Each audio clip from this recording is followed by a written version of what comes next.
1,200 schools who are out in the virtual world. Let's applaud those 1,200 schools. All right, so I'm going to ask questions from our schools out who are watching the webcast, as well as our students here in Illinois. So, Kate, our first question. We're going to start right in. We're going to start right now. All right. Okay. It comes from Indian Knoll Elementary School in Georgia. Hey, Georgia. Hey, hey. And they want to know, how does Raymie Nightingale compare to your other books?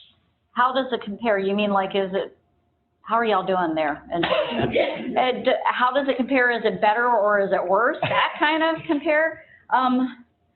I know what you mean. It's a different kind of book, maybe I would say, because from my other books, because it is more autobiographical. It is not an autobiography, but it has autobiographical elements in it.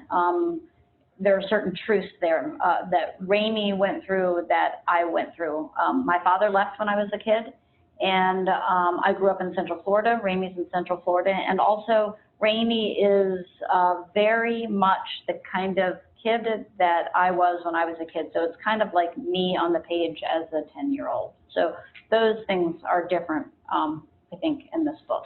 And this isn't a question, but I just thought of something while you were talking, if that's okay.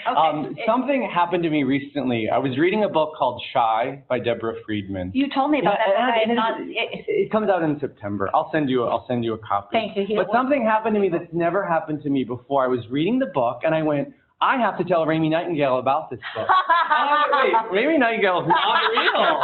But I can tell you about the book. And then I thought, in Raymie Nightingale, there's a librarian named Mr. Option. Right, and Edward Option. Mr. Option is so good to her. And I thought, well, Mr. Option would have told Raymie about this book. He would have, except it's 1975, well, so it wouldn't have been written yet. It's on June of 1975. Has it ever happened to you, though, where you're reading a book and you think, my character would like this book, or all those characters stay with me. Where they're with you all the time. Yeah, because they are. I feel that I've been carrying Raymie and Louisiana and Beverly with me everywhere I go, and I'm sure you carry them. Well, particularly those characters, I've been carrying them my whole life. Yeah. Thank you. Yeah. Thank you for telling their story. Yeah. All right, back to the questions though. The Prairie School in Wisconsin wants to know: were you inspired by real friends to write Raymie Nightingale? So. Are your real friends in there? Prairie School in Wisconsin. You know I live in Minnesota, so I'm not too far away from you guys. So, hey there, Wisconsin. Although I'm not in Minnesota right now. Where am I? We're in Woodridge, Illinois. Yeah, Woodridge, Illinois. Right, that's where we are, everyone. Yeah. So, yes, absolutely. You know, Raymie has these friends, Louisiana and Beverly, and they are unlike anybody that I've ever known. But the bond that these three girls form is very much like the bond that I have formed with my friends. So I just can't imagine life without friends. And this book, in part, is a thank you to those friends. Well, thank you. Mr. Schu's one of them, I have to say. He's one of those friends. Yeah. Thank you. And Luke, we're going to take a question from our studio audience, is what it feels like. So Luke has a question. All right. Hey, Luke. Did you plan to have all the minor characters in the book, Miss Burkowski, Clara Wingtip, Ruthie, Mr. Stephopoulos, or did they show up as you were writing? Oh, that's a very good question. I didn't plan on any of those secondary characters. I didn't plan on anybody except for Raymie Clark. And then Louisiana showed up and she fainted, and then there's Beverly standing next to her, and then all these characters, I discover them as I'm writing. So I never plan on them, they just surprise me. Thank you. That was a great question. Very good. All right. I'm trying not to, I keep thinking of questions to ask, but I'm going to stick to the questions we have here.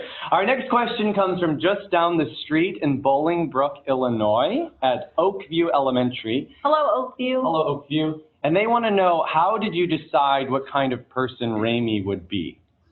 How did I decide what kind of person Raymie would be? I didn't have to make any decisions. It's kind of like that thing with all the characters that show up. I don't sit and plan, but I probably, like 5 pages into writing this book, knew that Raymie was myself as a kid. And I became aware of that consciously. But I didn't plan on anything. I never plan on anything. I never know what I'm doing. Yeah, that makes me a bad role model, I guess, because they're laughing at me. Did Raymie change a lot, though, draft by draft, or was she pretty much Raymie in the beginning? No, Raymie didn't. Yeah, Raymie didn't change at all. And were Beverly and Louisiana always there? Beverly and Louisiana showed up a little bit later, and then what I had to do is I realized that everything started with them, and they had to be there from the beginning. So that's one of those things that as you rewrite, you can see what you need to do. And so I knew they had to be there right at the very beginning, the three of them together, because it's the story of the three. And in my opinion, it's the best opening of any book I've ever read, where there were three of them, three girls. They were standing side by side. They were standing at attention. John has memorized. I've memorized the first chapter. But it is. It's like, because you think right away, who are those three girls? And why are they standing at attention? And where are they at? And you're invested in them immediately. Oh. So. Thank you. Thank you. All right, Afia, it's your turn. Okay, don't ask a hard question. You said that Raymie Nightingale was inspired by your own childhood. It is scary to share a story that is so personal with the world. You guys are asking really good questions. It is scary. It is scary. And, you know, I'm in the Chicago area to go to the book expo, which is all the booksellers, and I went to a party last night, and I stood and talked with so many people about this book, and I felt so exposed because it's my heart out there. So yes, thank you for that empathetic question. Yeah. Thank you, Afia. And then Morgan, your question? Morgan, who spells her name with a G-E-N. Yeah, right. Where did you get the name the Three Rancheros from? So the three girls are known as the Three Rancheros because Louisiana says it. And this is the thing with Louisiana. Not only did I not know that she was going to show up, but I never knew from 1 minute to the next what she was going to say. And so she says the Three Rancheros, and I think the same thing that you know, Raymie thinks. That's the Three Musketeers, you know. It's not the Three Rancheros, but it's all Louisiana and her strange, lovely brain. Yeah, that's Was it an expression you'd used before? Never, no. Because that's what I love about your books is that refrain that comes back, holy bagumba, and my darling, my dear. That's right, Mr. and Mrs. Watson. Yes, yes, my darling, my dear. Yeah. All right, the next question also comes from a nearby school, Kimball School in Rolling Meadows. They want to know, what do you think Raymie can teach 10-year-olds, 11-year-olds about life? Oh boy. Hello, you guys. Hello. What lessons can Raymie teach? Well, the idea of stories teaching lessons always makes me nervous because I never know what's in a book until it goes out into a reader's hands. So what I always hope for is that a kid or an adult closes the book and feels more hopeful. They feel braver. They feel less alone. And maybe with Raymie in particular, I think maybe this idea that you are stronger than you know you are. And because that's what Raymie kind of discovers in the book, that she contains wonders that she did not know that she contains. Yeah. That's so beautiful. I can feel my soul billowing. Doesn't DiCamillo have the best laughs? I've been kicked out of public buildings for my laugh, so I don't know. Yeah. All right. Don't make me leave. Don't make me leave. We won't make you leave. Our next question comes from Sarah. Hi, Sarah. In any of your books you have had published, would you like to change anything? If so, what would the changes be? Wow. These are not easy questions coming from this side over here. Would I like to change anything? You know, with the novel, by the time the novel is published and out in the world, I never read it from beginning to end for fear that I will discover something that I want to change. But there's also this thing that when you write a book, you want to make it perfect, and it's impossible to make it perfect. So I've learned that at a certain point, you let it go out into the world imperfect. So there are always changes that I would want to make, but I have to let it go at a certain point. So yes and no. Do you ever make changes when you're reading one of your books aloud?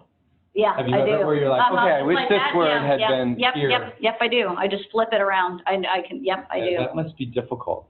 Well, it is, because it's like, why didn't I catch this before? Yeah. But your books are perfect. No, they're not. I think so. Yeah. I was on the Newbery committee.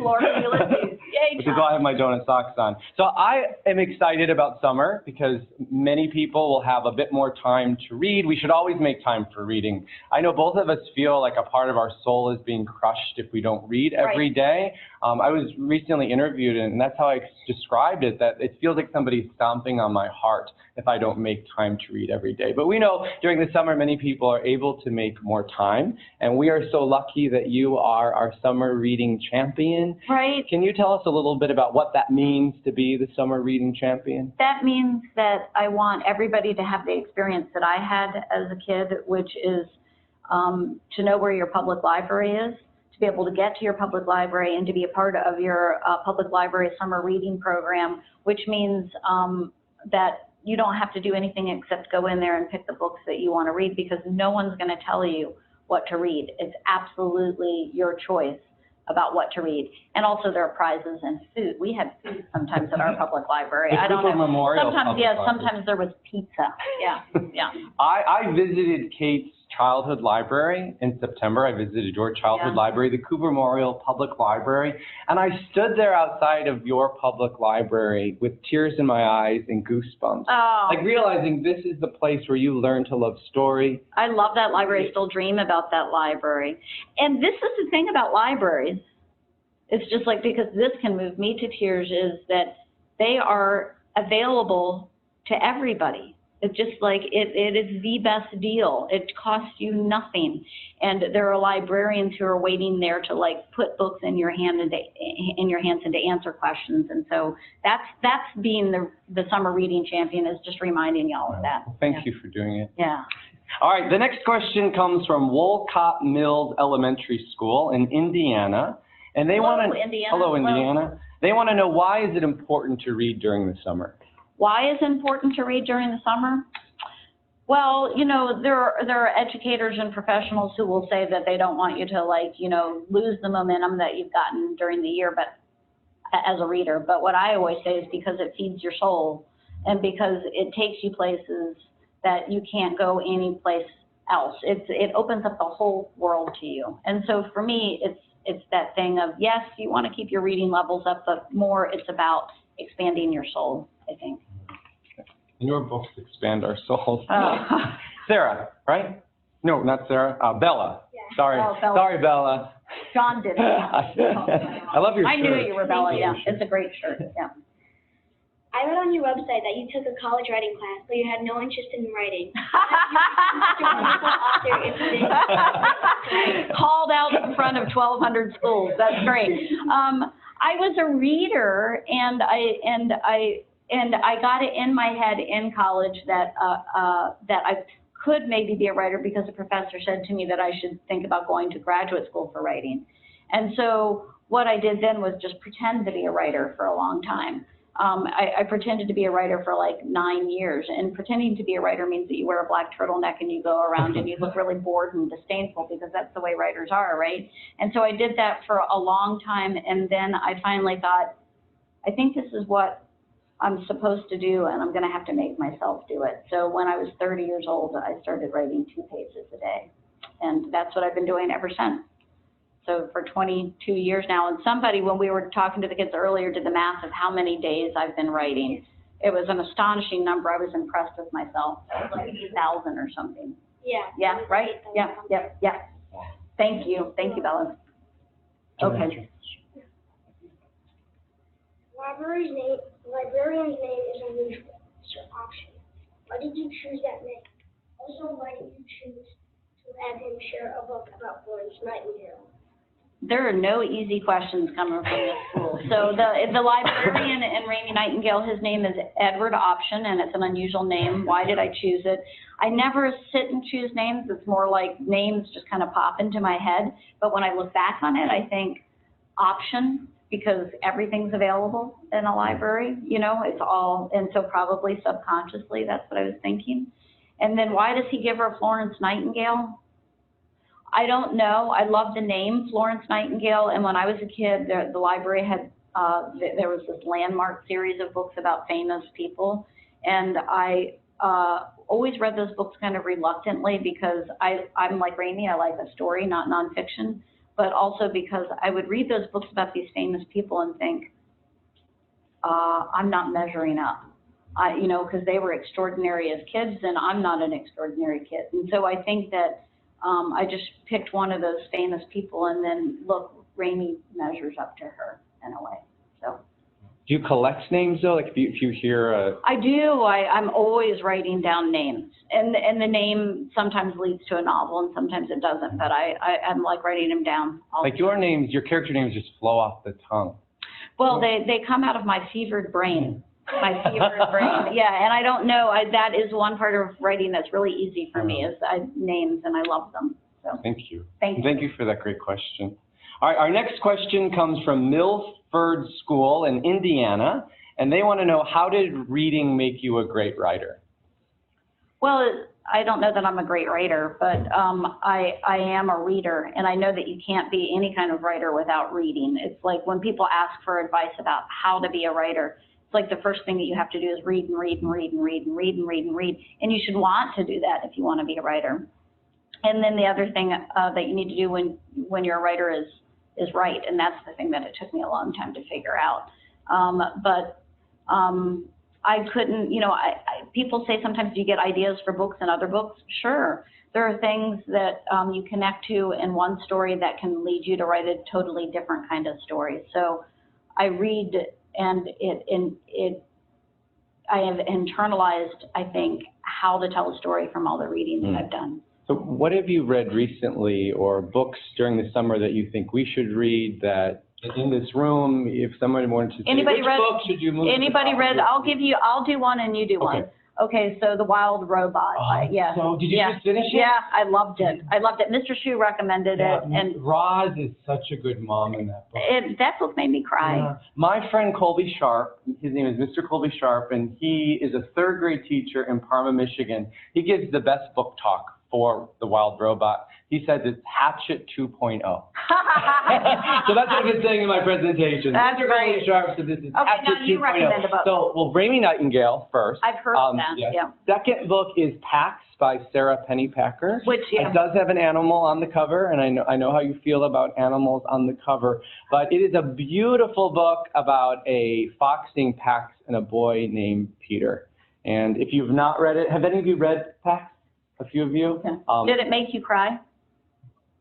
See, a little bit, Nathan. I often say that Pax should come with Kleenex on the back, because you are going to reach for those Kleenex multiple times. It's probably a 3-hanky book, but it's also a book that should come with highlighters on the back, because you're going to come in contact with sentences that sing and soar directly into But your heart's going to break. But I did something I have never done before, which is I gave away the ending to DiCamillo of Pax, because she made me. Right, because I thought, I didn't know if my heart could bear it. I still haven't done it, because they get separated. Yeah, okay, all right, okay. So in one more book, the Thank You book by Mo Willems, the last book in the Elephant and Piggy I series. love Elephant and Piggy. Raise your hand if you love Elephant and Piggy. Right? You guys can't see them, but it's just like every kid in here. In May is Thank-O-Rama month. It's a month to celebrate what you're thankful for, and I'm thankful for Elephant and Piggy and all of Kate's books. I'm thankful for kids who like to read. So, yeah. Thank you. Okay. All right, Nikhil. You've written series and individual novels. Do you prefer writing one? You know, the series that I've written are with the shorter books.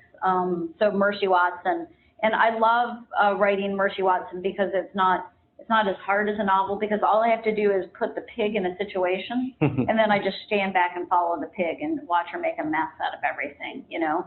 So those are fun, and they seem more lighthearted, and the novels are all standalone novels and they seem harder. I've never done a series with novels, and I don't know that I could.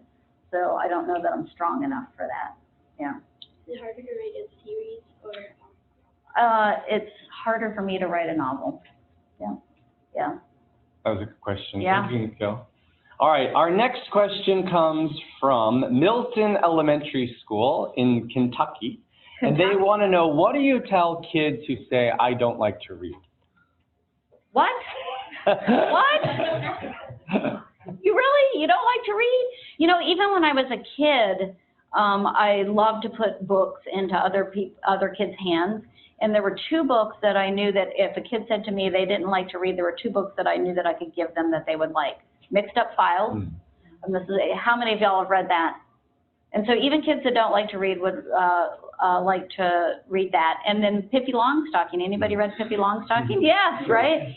And so what I think sometimes is if you say you don't like to read, I think that maybe you just haven't found the right book yet. That's what I think. And so instead of not wanting to read more until you find the book that like sets your heart on fire, you know, and then you'll love to read. That's good advice. Yeah. Thank you. Do you want to answer your question? Beverly Topinski seems tough and hard. Do you see her as tough, or do you think she's actually soft on the inside? Beverly Topinski is tough and hard, but Beverly Topinski has one of my favorite moments in the book, and that's when she does this incredibly brave thing where there's this old woman in pain who keeps on shouting, "Take my hand, take my hand." And Beverly's this tough, crusty character, and she walks in there and she takes her hand. And not only does she take her hand, she sits down and hums to her. So yes, I think that she's tough on the outside and very tender on the inside. Yeah. That was a good question. Yeah, that was great. Our next question comes from Rocky Creek Elementary School in South Carolina. South Carolina, hey, yeah. And let's see, it starts with a statement. Your writing introduces us to so many wonderful words. They have found their way into our capacious hearts. Oh. How do you decide what words to use in your writing, and how do you have such a vast vocabulary? I never think, oh, I'll use this word or that word. They're just words that I love that I carry around with me. And I do have a big vocabulary, I'll say that, but I will also say I don't know how to pronounce most of the words that I know because I'm reading them to myself. And so I love that little thing that you can do on the computer now where you can click on the little speaker thing and have them say the word for you. And I love words. I love them. And Mr. Schu was asking if I keep a list of names. I do. And I also keep a list of words that I love. And I never know where they're going to show up or how they're going to show up. And sometimes I'll carry them around with me for a long, long time before they show up. Well, that's how it was with capacious. Right. You carried around like a pebble in your pocket. Right. I didn't know what I was. I just knew that it was a word that I loved, and I didn't know when it would show up. And you're right, South Carolina, your hearts are capacious. So thank you for reading. And thank you for introducing the word capacious to so many people. Oh. I try to throw it into a conversation all the time. Like your capacious heart. All right, our next question comes from Richmond Elementary in Oklahoma. Oklahoma, yay! They want to know, do you finish all the books you start, or do you give yourself permission to abandon books?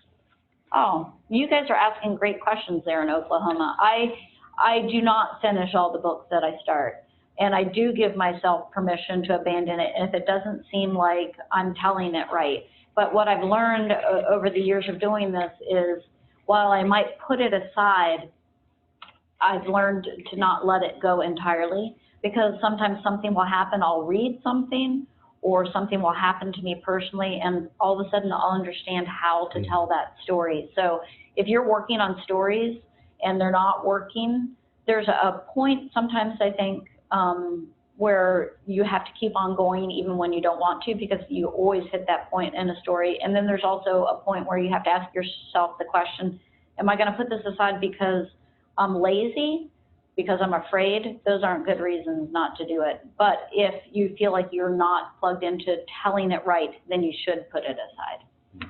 That's good advice. Yeah, yeah. Do you want to answer a question? We want to. Yeah. Oh, I'm sorry. Oh, I'm sorry. You don't have a question. You're the conclusion. Oh, we're not ready for you yet. Don't do I'm it sorry. yet. Yeah. I'm sorry. Thanks How are for we on dropping in. time, though? Yeah. All right, someone will. All right. Okay. Sorry. Mr. Schu messes it up. All right, our next question comes from Alaska, Fairbanks, Alaska. I got to go to Alaska as the national ambassador. So, hey, Alaska. Okay, sorry. Right, so Pearl Creek Elementary School wants to know, what were some of your favorite books when you were a child? some of my favorite books when I was a child, and I was talking to these kids earlier before we did the webcast, and I answer this question differently every time because there were just so many books that I loved, and I read everything I could get my hands on. I loved Harriet the Spy. I loved Beverly Cleary's The Mouse and the Motorcycle. I loved E.B. White's Stuart Little. As I was saying to these kids, I didn't get to read Charlotte's Web when I was a kid because I read Black Beauty when I was a kid, and I was so torn up about what happened to that horse that I wouldn't check out a book with an animal on the cover after that. So the irony of that is that I would, there's virtually none of my books that I would read if the kid me, because all of my books have animals on the cover. Except for Raymie. Raymie doesn't have one, so. But there is an animal in Raymie. There is an animal in Raymie. There are 2 animals, 3 animals actually in Raymie. Because I think a lot of people were surprised. They're like, wait, there's not an animal. Right, it's a big DiCamillo book. I know. Our next question comes from, let's see, Jericho Elementary in Vermont. And they want to know, how do you know what will make kids laugh? Because your books are funny. Oh, thank you. Thank you for laughing there in Vermont. I don't think about what will make kids laugh. I think about what I think is funny. And, you know, I get up really early in the morning to write. I get up at 5:30. It's usually dark out when I'm doing that. And I sit in there in my little office, and I laugh out loud, and I look like I'm crazy. So, and if I'm laughing out loud, but it is deeply satisfying to me that what I find funny, kids will find funny. And I was doing a signing not too long ago, and a kid brought up a Mercy Watson book to me, and I said, "Did you laugh when you read this?" And he said, "No." Did you laugh for him? Yeah, I did. And then did he laugh because you were laughing? Come on, it's funny, yeah. Well, that book is so funny. Like, I've read Mercy Watson aloud so many times, and I crack up. But he gave me a deadpan look and went, no. No, not funny. Nope, this is a really boring series. Yeah. I'm glad you make yourself laugh. Like, one of my favorite lines in the first chapter of Raymie Nightingale is when you say, Ida Nee, who was over 50 at least. Like, adults all laugh at that line. Right. Whereas kids are like, no, that is old. All the adults are 50. But when I was talking to these kids earlier and I said that I was 52, like a very alarmed murmur went through the audience. So, yeah. I love that. Our next question comes from Kent School in Sherman, Connecticut. And the librarian says, in a recent interview, you spoke of E.B. White and what he did with words. You were most impressed and were trying to figure out what he did that was so wonderful. Yeah. Have you figured it out yet? I haven't figured it out. It seems to me that what E.B. White does is he takes the words that we all use and he invests them with some special power, and it's like he takes one word and it does the work of 10. And the only answer that I've come up with so far is that he manages to rest his heart on each word that he uses. And he loved the world so much. There's a great biography of him coming out called Some Writer by Melissa Sweet. And you can see, if you read that biography, it's coming out in November or October. Or November. Yeah, it's great, but you can see as you read that, that thing of loving the world. And I think loving the world and then putting the weight of your heart on each word. And so I'm still working to do that. But when you were reading Some Writer, did you want to go back and reread all of E.B. White's books? I did. Too. I almost, particularly Trumpet of the Swan, which I haven't read as often as I've read the other ones. Yeah. But I immediately started rereading Charlotte's Web when I finished reading Some Writer. Yeah. And I hope that's what inspires so many people. How many of y'all love Charlotte's Web out there? And yes, or everybody in this room. But yeah, I hope you guys are raising your hand. Did you first read Charlotte's Web because the teacher read it aloud to you, or because you read it on your own? How many of y'all read it on your own? For me, it was second grade. Mrs. Valinder read us Charlotte's Web. And it was the first time I ever experienced a teacher crying. And that was really powerful, to see a teacher cry. And I remember us all looking at each other like, what is going on? Yeah. She's crying. Yeah. But for me as a teacher, I allowed myself to cry in front of my students. And we bonded in a new way because of my emotional response to a book. E.B. White, did an audio of that book, and he could not read the end without crying. Yeah, they kept on doing takes, and they finally left it in there with him crying. Have you listened to the audiobook? I haven't. I'll have to listen to it. Yeah, Maybe that's what I'll start doing in my car. All right, our next question comes from White Knoll Elementary in South Carolina. And they want to know, where do you get your ideas for writing books? Where do you keep track of your ideas? So, hello, White Knoll in South Carolina. I wonder where in South Carolina does it say? They're in West Columbia. West Columbia. Hey. Where do I get the ideas? Do I keep a notebook? Absolutely. I would be lost without a notebook. And I say sometimes, and I'm being a little bit funny, but I'm also telling the truth. When people say, where do you get your ideas? I say, I eavesdrop, because, you're not supposed to eavesdrop, but I figure if you do it in a casual way, it's okay. I'm always paying attention, and I always have that notebook with me. And I'll see things that I think I could turn into stories. I'll hear things that I think I can turn into stories. And sometimes something will just spontaneously rise up in me that I think I need to write that down. That could be a story. So it's this thing of keeping that notebook and also keeping every part of yourself open, your eyes and your ears and your heart. And the heart is the difficult one sometimes. Yeah. I know on your website you say, if you're suffering from writer's block, just get on a city bus. Right. Yeah. Get on a stories all around you. There are. If you just get onto any kind of public transportation and watch people and listen to people. And I eavesdrop too much. I cannot go out in public without a book. If I eat alone a lot because I travel a lot for work, and I always have a book with me. But I rarely, I looks like I'm reading, but I'm really listening to everyone around me. Do not trust him. Yeah, you learn so much about people, though. And he is all over the country, so you could see Mr. Schu reading, but he's really listening to you. Do you always carry a book with you? I feel panicky if I don't have a book with me. Yeah, it's rare. I usually have a bag full of books when I'm leaving to go on a trip, and often I have 0 books on my way back. And it doesn't feel right. Something's out of balance. All right, our next question comes from the Island School in New York City. And they want to know, of the many stories that fill your notebook and your thoughts, how do you decide which story to write? Oh, that's a good question. Hello, Island School in New York. Well, there are some, it's funny because what I'll do, and it's the thing that I want to work on next is usually right at the front of my brain. But I do always have that notebook, and when I switch from an old notebook to a new notebook, I have at the very last page, I've got like a list of things that I think could turn into a novel. Some of those things have been on there for, I don't know, 5, 6, 7 years, and I still intend to do them, but it's whatever is consciously in my brain that I want to. So it's very rare that I'll flip to the back of the book and look for the thing that's going to come next, because I'm carrying it around at the front of my brain.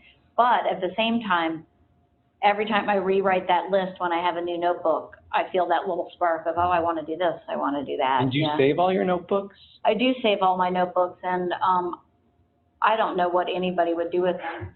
They're not in the curling collection. They're not in the curling collection because they're just so deadly dull. They're so boring, and but there's little moments of like sparks where things. Do you go back and reread them?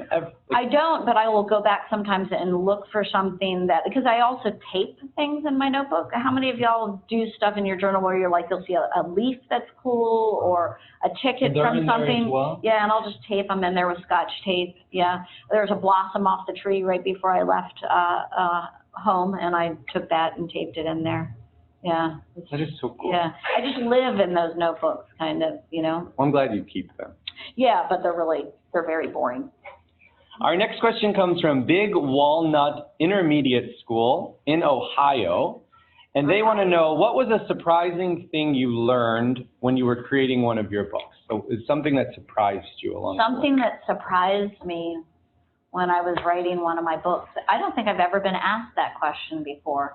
And it's interesting because I feel like I'm surprised in different ways with each book. Each book is surprising because when I start a book, I never know how it's going to end. And so that's always a surprise. But then there's this thing, there's a surprise that happens with each book where it changes me as a person, and I become more and more aware of that as I've written longer and longer. It's like each book gives me the gift of opening up a little bit more and like understanding myself a little bit more and looking at the world in a different way. I love that you say Raymie is the absolutely true story of your heart. Yeah, it is. And it's so brave of you to put your heart out there. Well, I didn't at the time. You know, you write a book alone early in the morning, and there's a part of you that thinks that it's not going to go out into the world. So for most of the time that I was writing, and I didn't think about how I had to be brave. But I've thought about it a lot in the last couple of weeks. Yeah, yeah. Our next question comes from Edison Middle School in South Dakota. South Dakota. And they want to know, do you know how a book is going to end before you finish writing it? Hello there, South Dakota. Y'all know that I live in Minnesota, so I'm not too far away from you either. I never know how a book is going to end. And I do multiple drafts of a book. So I start off, like with Raymie, I started off with the name Raymie. I started off with the idea that she's going to be in the Little Miss Central Florida Tire Contest. Those are the two things that I have. I don't know anything else. I don't know that Beverly Tupinski is going to show up in Louisiana Elefante. I don't know what's going to happen at all. I don't know about Archie the cat or Bunny or Buddy the dog. I don't know any of that. And I discover it from draft to draft. So I get a rough draft down and then I put it aside and then I start over again and I do a second draft and I learn more each time. So I know the end by the end of the first draft, but and so it's like having a rough map, but it's like I have to work to refine it. Archie the cat. In the beginning, I betrayed you. No, Archie, I betrayed you. Yeah, I've memorized it. And I just recited. The next question comes from Bettendorf, Iowa, and they want to know, if you had to choose one of your characters to be your best friend, who would you choose? Can I just say, hello, Bettendorf, Iowa. How close is that to the Minnesota border, I wonder? You guys are knocking it out of the park with questions. So, yeah, I've never had that question before either. What character would I want to be my best friend? Well, I would like to have a dog like Winn-Dixie. Yeah, so if we're saying the canine answer, Winn-Dixie. And then after that, I love Opal. You know, because Winn-Dixie is told in the first person, people think, oh, that must be you because it's I, but it's not. And I've always said Opal is smarter and kinder and wiser than I ever was at that age. And so I would like to be friends with her. Was Winn-Dixie always first person? Winn-Dixie was always first person, yeah. I love that you can go to a website, if you haven't been there, where you can see Kate's first 4 drafts, I believe, of Because of Winn-Dixie. It'll make you laugh really hard. It is. Yeah. Was the original title Something in an Onion? Yeah, it'll make you laugh so hard because it's such a mess. And this is a good... Well, it's good for kids because you have spelling mistakes and no capitalization. Yeah, and I've been, when the director of the Curlin has put up that first page of the first draft of Because of Winn-Dixie, I've been in there with a group of college students who read Winn-Dixie when they were kids. And that first page comes up and they like laugh and point at me, you know, because it's so filled with errors and it's such a big mess. And I mean, this is a good thing to say, I think, since so many of us are here together, that I was sitting once with somebody who said that at a luncheon, and she said, I went into the Curlin and I looked at that first draft of Because of Winn-Dixie and it was so messy and terrible. I thought, if you're allowed to start writing a book this way, then I can write a book. And she did write a book. It was just getting ready to get published when I met her. So it's just like, yeah. I've never been to the Curlin. You need to come to the Curlin, yeah. Get there. Our next question comes from Kent. Oh, no, we already did that one. Sorry. Our next question comes from the Sedona Public Library in Arizona. And they want to know, I've been to Arizona too. Are sad parts necessary in your story? Arizona, you just got to ask the hard questions, Arizona. Yes, the sad parts are necessary. I mean, it's not like I planned to put sad parts in there, but sad parts are part of being here. They're part of being human. And if a story needs to do anything, it needs to show what it's like to be here and to be human. And then I think it also needs to do what Catherine Patterson always says, which is it's duty bound to end with hope. So yes, the sadness has to be there, but the hope has to be there too. I agree. Yeah. Thank you. Yeah. The next question comes from Colombia. Colombia, the country? Yes, the country. Wow. And they want to know, why is it so important that students experience real issues in fiction? Why is it so important that students experience real issues in fiction? Well, that goes back to the sadness question, I think. It's because we all know that that the world is beautiful, and the world is also, it's difficult. It's hard sometimes to be here and to be human. And so to have your situation, real life situations reflected in books makes you feel like you're not alone.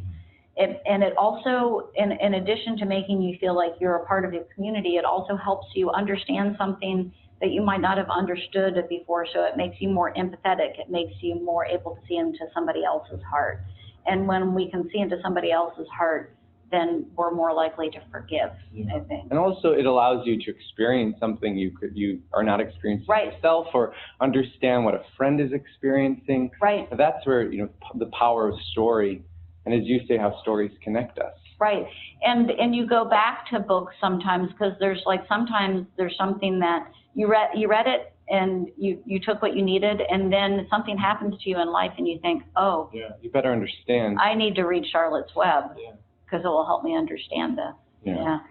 And I feel that often with your books, where I will something will be going on in my life, and I'll go, oh, like something in Flora and Ulysses, and because of Winn-Dixie, I think. It's like a light. It's like a light on the path. It's like we're all walking down a path, and it shines a light on it, makes it easier to walk, I think.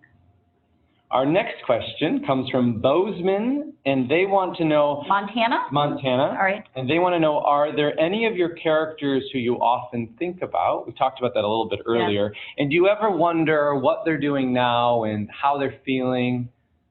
Yeah, it's funny because I do carry all the characters with me, but at the same time, because I get a lot of sometimes it's very threatening mail about writing sequels, and how I need to go back and, tell more about Opal and her mom, or I need to go back and tell more about Edward Tulane and more adventures of Despero. And so while I carry these characters with me, but I also, if they feel happy and safe, then I don't feel like the sequel does not call to me.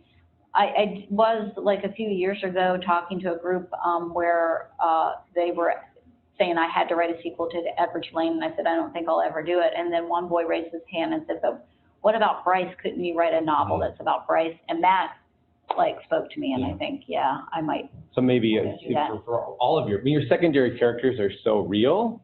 That you could really say, in Flora and Ulysses, you could explore, the world. Well, so many. Dr. Measham. Yeah, that's what I want. Yeah, Dr. Measham. Yeah, her horsehair sofa could have she could have a whole novel. Did you get further word capacious to use? Yeah. She uses capacious to describe Flora's father. Yeah, I want to know more about her. All right, okay. I'm on it, John. Thank I'm on you. it. Don't threaten me, though. No, I won't threaten you. I'll not threaten you. Our next question comes from the Community Library Network at Hayden, and they want to know, if you were not a writer, what career would you pursue? Where is Hayden? Where is it? It is in Idaho. Idaho. I've been to Idaho, too. I went to Boise. So what would I do? Well, I never had a real job up until becoming a writer. I always had jobs that would let me write. So I worked at Walt Disney World and told people to watch their step. That was one of the jobs I had. I can't see myself going back to doing that. I worked at Circus World. There used to be a place called Circus World in Orlando, Florida. I worked there selling tickets. I've worked in a greenhouse growing variegated philodendrons. I worked in a book warehouse, and I've worked for a bookstore. So those are kind of the jobs that I had. And if I wasn't writing, I would probably be working in a bookstore. But I have to say that I never want to be not writing. It's what I want to do, and I want to do it for the rest of my life because I feel so lucky to have found what I'm supposed to do. When you're in a bookshop, do you tend to recommend books to strangers? Yeah, well, recommend is a gentle word for what I do. You forcefully Yeah. You must read No, you this? have to read this, and you do that. Like too. my best memory of visiting a bookshop with you was I was in Minnesota for NCTE, and we stood in the middle. I don't remember the name of the bookshop, but we read Finding Winnie together. Yeah, and do y'all know the book Finding Winnie that won the Caldecott? It's great. It's beautiful. Yeah, it's great. It was one of the best smelling books of last year. I rate books by their smell, but it had the best page turn of last year. Yeah, that's great. When you go from one story to the other. Yeah. So beautiful. Do you guys smell books? No. Sean, I'm a proud book smeller. Yeah. I mean, I can't. If you put a book in my hand, it's gonna go right up to the nose. And I try to be sly about it, but like this. There we go. I haven't smelled Raymie Nightingale. It smells good. I'm gonna do it. All right, go ahead. Yeah, it smells really good. It smells like possibility. That's what it Well, my Yeah. students always said that Candlewick has the best smelling paper. Like Sam and Dave Dig a Hole. If you want to smell a really good book, you all have to read Sam and Dave Dig a Hole. But there's like unique smells to different books, but there's also this universal smell of book. Mm-hmm. Do you like? Because I can still smell the way that I can. See, I don't. Oh, I do. Cooper Memorial Library, I can tell you, I still remember that smell. Does it take you back to that place if you ever smell that in another bookshop? But it's also that thing of oh wow, anything can happen. It is a smell of possibility. Was your school library the same way? Yeah, it was a great school library at Claremont Elementary. Great. And Mrs. Murphy was the librarian there. All right, we have time for one more question. Okay. This will be our last question. And we're going to go with, I feel bad not asking all of them, but let's go with, I already asked that one. San Elio Elementary, if I mispronounced, I'm sorry, in San Marcos, California. And they want to know, do you ever have times when you can't think of anything to write? And if that happens, what do you do? So that's a good question, and it's also a good last question, I think, because there are days, I mean, it's always hard for me to write. It's never easy. I do it first thing in the morning. And the deal I made with myself a long time ago was I'm going to write 2 pages a day, because I figured no matter what I'm doing, I can find the time to write 2 pages a day. And so when I don't have any, if I go to that notebook and nothing in there speaks to me about the ideas listed out, and I know still that I have to write those 2 pages, I will sit there and write sometimes what seems like nonsense, just like things that have happened, things that I saw, I'll just like dump it all out in 2 pages, and sometimes a story can come out of that. So this is the thing that I have found, like there's magic in just showing up and doing the work. You don't think you have an idea, you don't think that you're going to be able to make a story work, but if you just show up every day and sit there and write 2 pages, surprising things can happen. That's what I've found. And thank you for showing up every day. Oh, well, and thank you for everybody who showed up today. Thank you for, it's a virtual community of readers, which is. Now I will officially call you. Sorry about that. Hello, we want to thank Kate DiCamillo for joining us today and talking to us about her new book, Raymie Nightingale. Thank you also to Mr. Schu and all the schools who were able to join our discussion today. Thank you to Mrs. Kelly and to everyone. In this.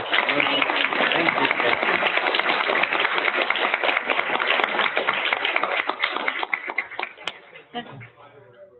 Okay. Okay, now we're going to say goodbye and thank you. And I hope nobody fell asleep. Did anybody fall asleep? No. Thank you so much. Thank you. It's an astonishing number of you that showed up, so we're grateful. Thank you. Thank you.